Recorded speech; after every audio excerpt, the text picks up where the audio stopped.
Hi everyone, welcome to Sports Broadcasting Center. Along with Kevin and Mason, I'm Will.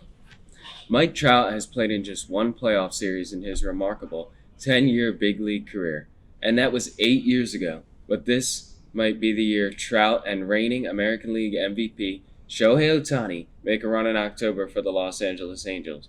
Trout, a three-time MVP, is putting up historic numbers, and Ohtani continues to impress at the plate and on the mound. Earlier this season, Ohtani hit his 100th career home run, becoming just the second player in MLB history with at least 100 homers as a batter and 250 strikeouts as a pitcher. The other player was Babe Ruth. The Memphis Grizzlies might be a small market team, but with the plan to do whatever it takes to keep Ja Morant in the fold, the NBA All-Star and most improved player in 2022 is eligible for a 5-year maximum contract extension.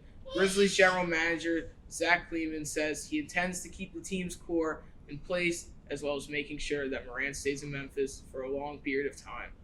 Morant ranked 9th among players in the league merchandise this season and led the team to its highest playoff seeding ever at number 2 in the Western Conference before being eliminated by the Golden State Warriors. Sale of the Denver Broncos could reach $5 billion, but there is no shortage of interested billionaires to buy the NFL franchise. Team president Joe Ellis says the new owner's number one priority will be building a new $2 billion dome stadium, allowing the Broncos to host a Super Bowl for the first time. Chelsea, the Premier Soccer League team, sold for $3.1 billion in May, the most ever paid for a team in any sport.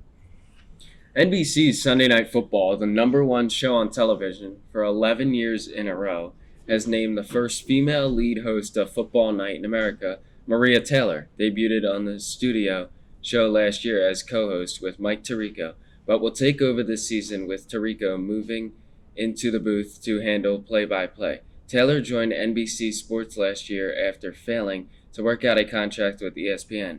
The NFL kicks off the 2022 season on NBC September 8th when the Buffalo Bills. We are just months away from the World Cup in Qatar. The United States men's national team will be back in the global stage after missing out in the 2018 World Cup in Russia. The U.S. faces England in its opening match. The two nations have formed quite a rivalry over the years. In 1950, the United States pulled off one of the greatest upsets in World Cup history, winning 1-0 over the heavily favored Brits. Our only 4 Americans returned from the disappointing 2018, including Chelsea star forward Christian Pulisic. This will be the 11th U.S. national team that has qualified for the World Cup and it finished coming in 1930, the semifinals.